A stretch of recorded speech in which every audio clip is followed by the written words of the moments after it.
Moana stood on the black volcanic shore of the Big Island, where the wind smelled of salt and stone. Ahead of her waited a chain of islands, each one a promise and a test.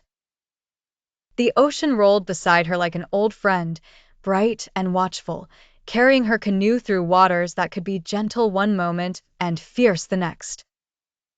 Her family traveled with her, trusting her steady hands and calm voice.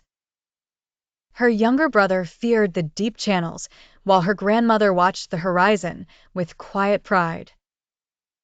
Moana listened to both the warnings and the hopes around her, then chose the route the sea seemed to favor, not the easiest one, but the truest.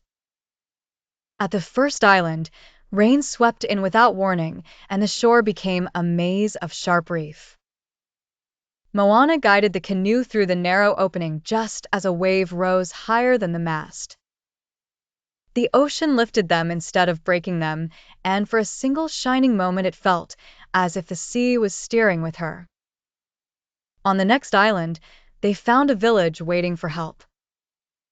A freshwater spring had vanished underground, and the people feared their land was being forgotten.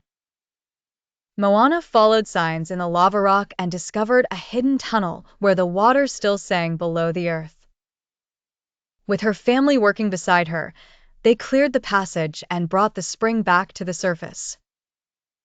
The greatest challenge came when a storm turned the route dark and uncertain.